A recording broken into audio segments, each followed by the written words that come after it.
दोस्तों, अगर आप चैनल पर नए हो तो चैनल को सब्सक्राइब ज़रूर करें। अगर आपके पास भी कोई हॉरर स्टोरी है तो हमारे इंस्टाग्राम चैनल पर शेयर कर सकते हैं। तो चलिए आज की कहानी को स्टार्ट करते हैं। एक गांव था जिसमें कि एक बड़ी सी हवेली थी। वह हवेली एक जमींदार की थी जो कि बहुत ही धनवान था। उसकी हवेली में बहुत से नौकर और नौकरानियां काम किया करते थे। जमींदार रोज सुबह 4 बजे उठकर टहलने जाया करता था। घूमने के लिए वह साथ में अपने दोस्तों को रख लिया करता था। अब एक दिन की बात है, वह 4 बजे उठ गया तो वह हवेली से बाहर निकला तो उसने देखा कि आज उसके साथ कोई नहीं है। कल उनका प्लान बन चुका था कि वह आज जंगल वाले रास्ते पर जाएंगे। उसे खड़े खड़े 10 मिनट हो चुके थे पर अभी तक उसका कोई भी दोस्त नहीं आया था।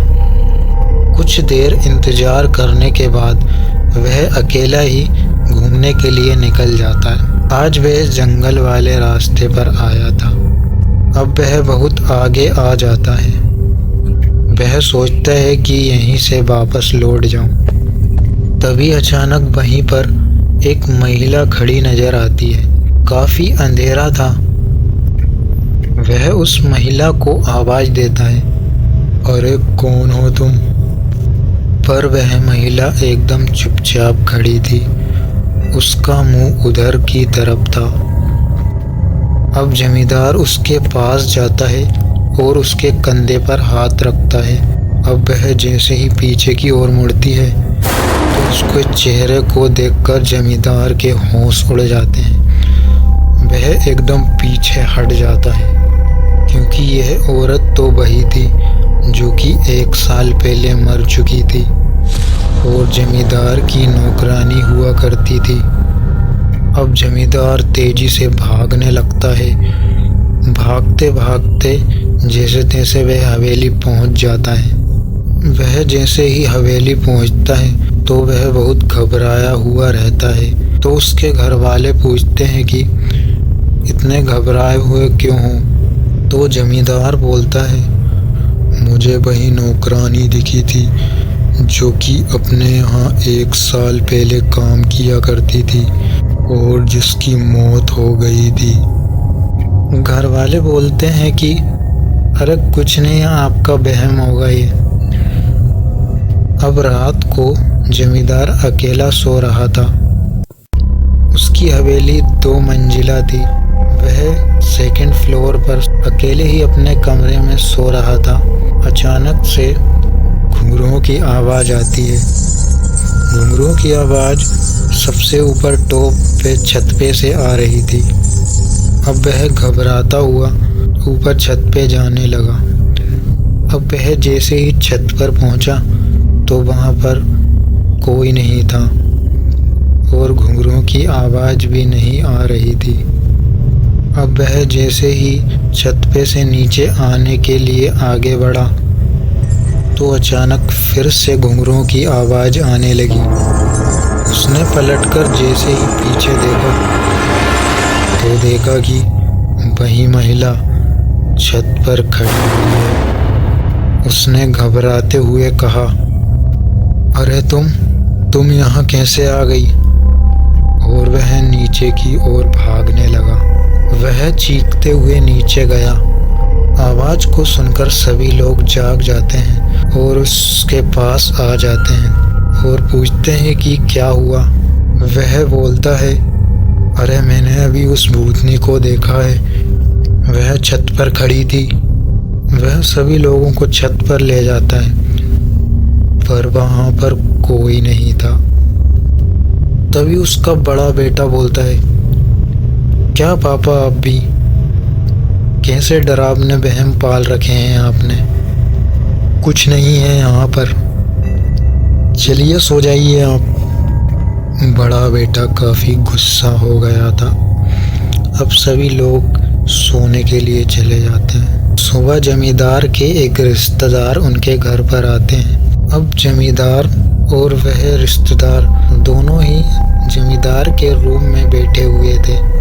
तो जमींदार ने उस रिश्तेदार से कहा, भैया मेरे पर एक बड़ी परेशानी आ गई है। तो उस रिश्तेदार ने कहा, हाँ जब मैं नीचे आया तो सभी लोग बता रहे थे कि आप किसी चीज़ से डर रहे हैं। जमींदार बोलता है, मुझे एक औरत दिखाई दे रही है, इसीलिए मैं काफ़ी डरा हुआ हूँ। वह मेरा पीछा नहीं छोड़ रही है, यह मुझसे बदला लेने आई है। उस रिश्तेदार ने कहा, अरे भाई कौन सी औरत? फिर जमींदार ने उससे कहा, अरे बहुत लंबी कहानी है। फिर वह उस रिश्तेदार को कहानी बताने लगा। करीबन 1 साल पहले बहुत से नौकर चाकर मेरी हवेली में काम किया करते थे। उनमें से एक नौकरानी जो कि मुझे काफ़ी पसंद थी, और इसके बाद मेरे बेटे की शादी में मैंने उसे नाचते हुए देखा था, तो वह मुझे बहुत भा गई थी। वह काफ़ी अच्छा नाचती थी और काफ़ी सुंदर लगती थी। मैं उसे अपने कमरे में बुलाकर अलग से और नौकरों से ज़्यादा धन दिया करता था और काम भी बहुत कम करवाया करता था। मैं उसे पसंद करने लगा था और मुझे लगता था कि वह भी मुझे शायद पसंद करने लगी थी।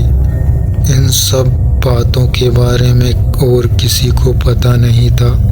एक दिन की बात है, मैं सुबह 4 बजे उठकर टहलने गया था, तो घने अंधेरे में वह नौकरानी जिसे मैं पसंद किया करता था, वह मुझे अंधेरे में किसी गैर मर्द के साथ नजर आई थी और उससे लिपटी हुई थी। उन्हें देखकर मैं बहुत क्रोधित हुआ और तुरंत हवेली आया। रात के वक्त उस नौकरानी को मैंने अपने रूम में बुलवाया और उसको मैंने चाकू मारकर मार डाला और कुछ लोगों को बुलवाकर उसे रातों रात जंगल साइड एक जगह पर दफन करवा दिया। एक दिन मैं टहलने गया था, मेरे साथ कोई और नहीं था। मैं अकेला ही जंगल साइड टहलने गया था। अचानक मुझे वही औरत दिखाई दी थी। वह वही जगह थी जहाँ मैंने उसे दफन करवाया था। तब से मुझे वह औरत दिखाई देने लगी है। कहानी को सुनकर रिश्तेदार ने कहा, अरे भाई ये कहानी बस तुम्हारा मन का वहम है, तुम ज़्यादा सोचने लगे हो।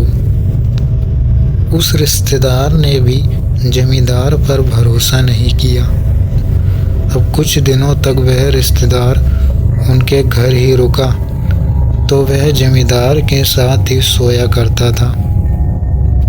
अब एक दिन वह रिश्तेदार वहाँ से चला गया। अब जमींदार अकेला पड़ गया था। अकेला सोने में उसे डर तो लग रहा था, पर उसने घर के लोगों को इसलिए नहीं सुलाया क्योंकि उसका बड़ा बेटा उसे डांटता। अब वह भी सोचने लगा कि बहुत दिन हो गए, अब कुछ नहीं है। वह अकेला सो रहा था। रात बहुत बीत चुकी थी। अचानक से उसी के कमरे से पायल की आवाज़ आने लगती है। आवाज़ को सुनकर वह जाग जाता है और बोलता है, कौन है? कौन है? कौन है मेरे कमरे में? तभी कमरे में अचानक धुआं आ जाता है। जैसे ही वह धुआं उसकी नज़रों के सामने से चढ़ता है, तो वह देखता है कि वही नौकरानी जिसे कि उसने मार डाला था, वह उसके कमरे में उसके सामने खड़ी है। अब वह नौकरानी उसे वहीं पर खत्म कर देती जिससे कि उसका बदला पूरा हो जाता है। घर वालों को जमींदार की हत्या का कोई भी सबूत नहीं मिला था कि जमींदार को किसने मारा है। जमींदार की मौत राज ही रह गई थी। तो दोस्तों, आज की कहानी में बस इतना ही। मिलते हैं किसी नेक्स्ट कहानी में।